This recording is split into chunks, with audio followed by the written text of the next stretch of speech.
Halo, Assalamualaikum warahmatullahi wabarakatuh. Apa kabar rekan sekalian? Selamat datang kembali di channel Gubuk Sains.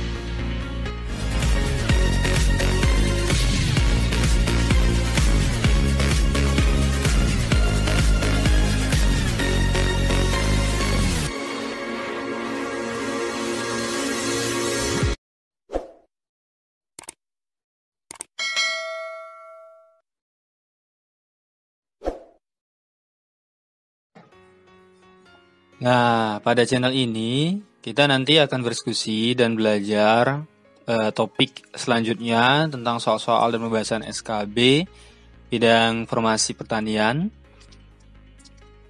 Pada teman-teman yang lolos passing grade dan lolos SKB di formasi bidang pertanian baik pusat maupun daerah, saya ucapkan selamat dan mudah-mudahan soal-soal ini bisa bermanfaat dan sebagai gambaran nanti ketika jadwal ujian SKB telah dikeluarkan. Kita berdoa bersama mudah-mudahan wabah ini segera berakhir. Untuk sumber dan referensi sudah saya cantumkan juga di deskripsi. Dan jangan lupa di subscribe, like, dan share ya teman-teman. Oke, untuk mempersingkat waktu kita mulai. Nomor 1. Suatu teknik atau metode untuk mengisolasi bagian dari tanaman seperti protoplasma, sel, jaringan, dan organ yang ditumbuhkan pada kondisi aseptik sehingga dapat bergenerasi dan memperbanyak diri menjadi panlet, kalus atau bentuk lain. Ini merupakan teknik A. Fusi protoplasma, B. Rekayasa genetika, C. Variasi soma klonal, D. Tanaman transgenik, atau E. Kultur in vitro. Maka jawabannya adalah E. Kultur in vitro atau biasa dikenal kultur jaringan tanaman merupakan teknik mengisolasi dan menumbuhkan jaringan berupa kalus, sel, protoplas, dan organ tumbuhan seperti akar, batang, daun, tunas pucuk atau lateral, dan biji atau embrio pada kondisi aseptik. Nomor 2, berikut ini adalah beberapa keunggulan teknik kultur jaringan tanaman, kecuali A. Budidaya dimulai dengan menggunakan sedikit tanaman sebagai eksplan, B. Memerlukan ruang yang besar, energi, dan waktu yang lebih banyak untuk menumbuhkan tanaman, C. Teknik aseptik yang bebas dari patogen, D. Faktor-faktor yang berpengaruh seperti media, zat pengatur tumbuh atau zat PT, cahaya, suhu, dan sebagainya dapat dikontrol, atau E. Produktivitas dapat dilakukan sepanjang tahun tanpa bergantung musim. Maka jawabannya adalah B. Opsi A, C, D, dan E adalah benar, kecuali opsi B, karena kultur in vitro bisa menggunakan ruang yang kecil, energi dan waktu yang tidak terlalu besar, dan lama, sehingga lebih efisien dan efektif. Oke, next, nomor 3. Beberapa tahapan dalam kultur jaringan. 1. Sterilisasi alat dan bahan serta pembuatan media. 2. Seleksi bagian tanaman sebagai eksplan. 3. Perbanyakan atau penggandaan propagul atau kalus tunas embrio. 4. Pengakaran. 5. Aklimatisasi plantlets. Urutan yang benar adalah A. 1, 2, 3, 4, dan 5. B. 1, 3, 2, 5, dan 4. C. 2, 1, 3, 4, dan 5. D. 2, 3, 1, 4, dan 5. Atau E. 3, 1, 2, 5, dan 4. Maka jawabannya adalah C.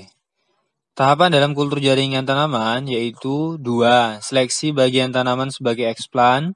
1. Sterilisasi alat dan bahan serta pembuatan media. 3. Perbanyakan penggandaan propagul, kalus tunas embrio. 4. Pengakaran. Dan 5 adalah aklimatisasi plantlet. Nomor 4. Merakit varietas baru merupakan salah satu cara untuk mengatasi masalah dalam pengembangan tanaman.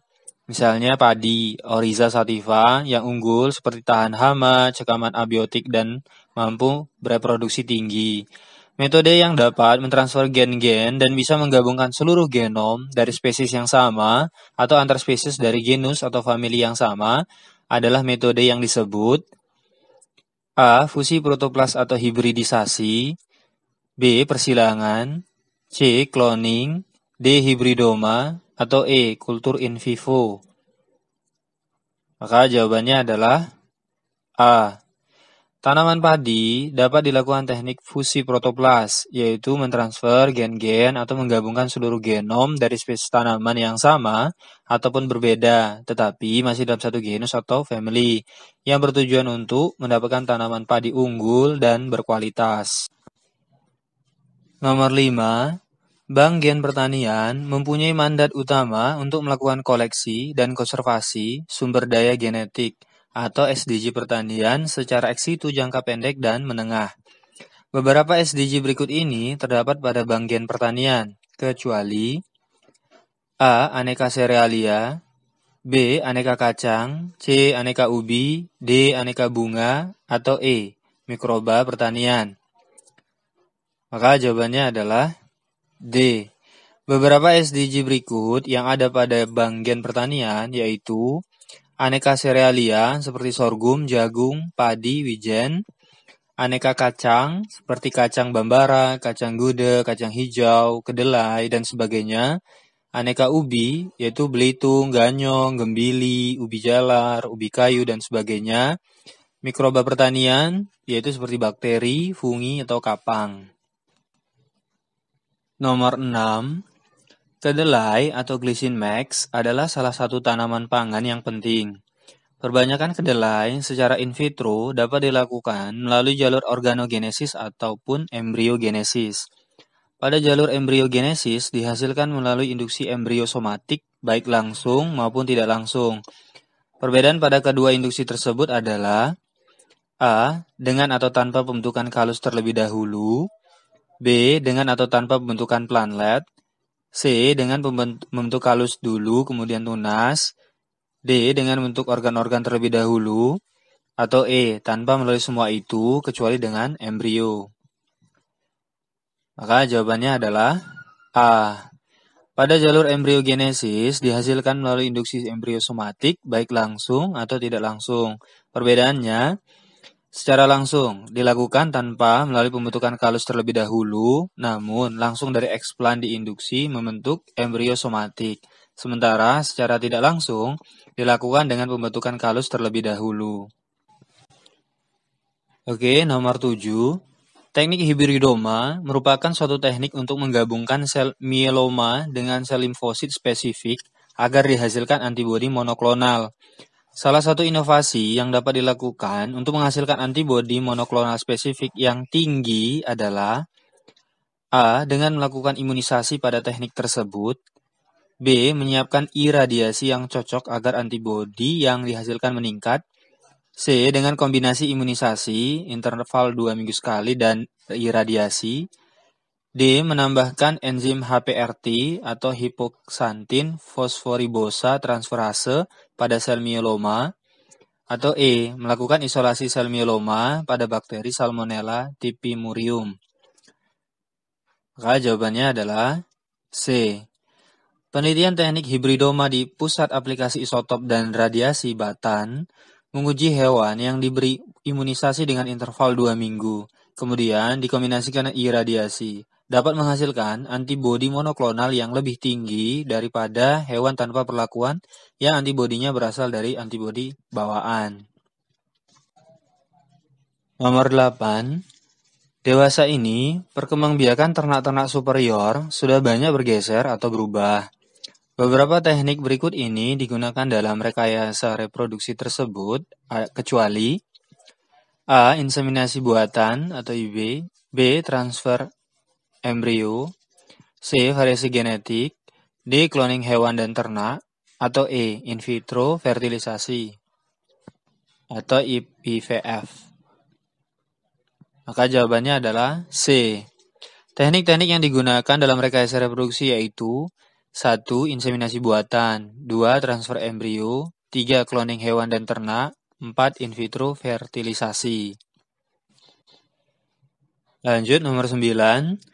Tanaman transgenik dibuat dengan cara mengambil gen-gen tertentu yang baik pada makhluk hidup lain untuk disisipkan pada tanaman. Penyisipan ini dilakukan melalui perantara atau vektor, yaitu A. Bakteri Agrobacterium tumefaciens untuk tanaman dikotil atau partikel gen untuk tanaman monokotil.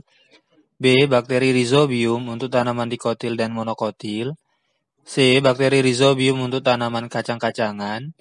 D. Bakteri Azotobacter untuk semua tanaman. Atau E. Bakteri Nitrosococcus untuk mengubah amonia menjadi nitrit.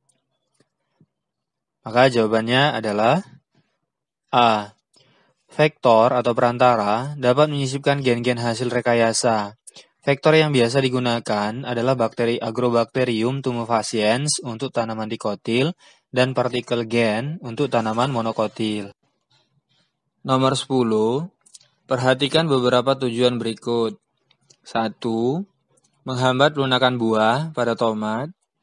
2. Tahan terhadap serangan hama. 3. Meningkatkan kemampuan tanaman untuk hidup di lingkungan normal. 4. Tahan terhadap cekaman kekeringan atau ekstrim. 5. Meningkatkan kualitas harga di pasaran. Tujuan dari dibuatnya tanaman transgenik adalah nomor A. 1, 2, dan 3. B. 1, 2, dan 4. C. 1, 3, dan 5. D. 2, 3, dan 4. E. 2, 4, dan 5. Maka jawabannya adalah B. Tujuan dari pengembangan tanaman transgenik adalah 1. Menghambat pelunakan buah pada tomat. 2. Tahan terhadap serangan hama. 3. Tahan terhadap cekaman kekeringan atau ekstrim. 4. Meningkatkan nilai gizi tanaman. Oke, nomor 11. Pada teknik kultur jaringan tanaman dikenal hormon atau zat pengatur tumbuh ZPT. Golongan berikut yang bukan golongan auksin adalah A. Benzyl adenin atau BA. B. Indol acetic acid atau IAA. C. Naphthalene acetic acid atau NAA. D. Indol butyric acid atau IBA. E. 2,4-dichlorophenoxy acetic acid atau 2,4-D atau 2,4-D. Maka jawabannya adalah A. Benzyl adenin atau BA merupakan golongan dari sitokinin. Selain itu, ada juga benzyl aminopurin atau BAP, kinetin, 2IP, dan zeatin. Sementara, opsi yang lainnya adalah golongan auksin, ditambah dengan ZPT dikamba dan picloram. Nomor 12. Untuk memacu multifikasi tunas sehingga menghasilkan tunas yang banyak, diperlukan penambahan ZPT dari golongan A. Auksin dengan konsentrasi tertentu. B. Giberelin dengan konsentrasi tertentu. C. Asam absisa dengan kadar tertentu. D. Sitokinin dengan kadar tertentu. Atau E. Gas etilen dengan konsentrasi tertentu. Maka jawabannya adalah D. Golongan sitokinin dapat memacu multifikasi tunas yang tinggi dengan kadar atau konsentrasi tertentu. Lanjut, nomor 13. Pak Budi sedang berada di areal peternakan sapinya. Ia berencana mengawinkan sapi jantan dan betina, namun tanpa menyatukan keduanya. Ia menggunakan suatu alat khusus untuk memasukkan sperma sapi jantan yang telah dicairkan dan telah diproses lebih dahulu ke dalam saluran kelamin sapi betina. Teknik yang dilakukan Pak Budi adalah A. Cloning. B. Transformasi genetik. C. Rekayasa genetika. D. Teknik hibridoma. Atau E. Inseminasi buatan. Maka jawabannya adalah E. Teknik yang dilakukan Pak Budi tersebut adalah inseminasi buatan, di mana beliau menggunakan alat khusus yaitu insemination gun untuk memindahkan sperma sapi jantan ke dalam saluran kelamin sapi betina. Nomor 14. Budidaya tanaman hortikultura sangat berperan dalam keberlangsungan pertanian di Indonesia. Jenis-jenis tanaman berikut ini yang dapat dijadikan sebagai biofarmaka adalah A. Tanaman buah atau pomologi frutikultur. B. Tanaman sayur atau olerikultur. C. Tanaman bunga atau florikultur. D. Tanaman obat. Atau E. Tanaman berkayu. Maka jawabannya adalah D. Tanaman obat dapat dijadikan sebagai bahan biofarmaka di dunia kesehatan. Oke, nomor 15. Serangan hama dan penyakit dapat menurunkan produksi tanaman palawija, seperti jagung, ketela, kedelai, dan sebagainya. Suatu penelitian yang menggunakan metode inferensi forward chaining berbasis web dapat digunakan untuk A. Mengidentifikasi sumber hama dan penyakit yang menginfeksi tanaman. B. Mengidentifikasi jenis hama dan penyakit tanaman palawija serta solusinya dengan inputan berupa gejala-gejala kerusakan. C. Mendiagnosis anatomi tanaman palawija. D. Memeriksa kadar air dan zat hara tanaman palawija yang diserang. Atau E. Mengontrol pertumbuhan tanaman. Maka jawabannya adalah C. Di dalam Diponegoro Journal of Informatics and Technology disebutkan suatu metode yaitu inferensi forward chaining berbasis web yang dapat mengidentifikasi jenis hama dan penyakit tanaman palawija serta solusinya dengan inputan berupa gejala-gejala kerusakan. Ya, itu tadi 15 soal SKB, seleksi kemampuan bidang, serta pembahasannya untuk beberapa formasi di bidang pertanian. Mudah-mudahan soal-soal tersebut bisa bermanfaat bagi teman-teman semua sebagai gambaran SKB nanti dan bisa dikembangkan lebih luas lagi. Terima kasih pada teman-teman yang sudah mensubscribe, like, dan share video ini. Semoga bisa bermanfaat dan juga kita selalu diberi pelindungan kesehatan. Sampai ketemu lagi. Assalamualaikum warahmatullahi wabarakatuh.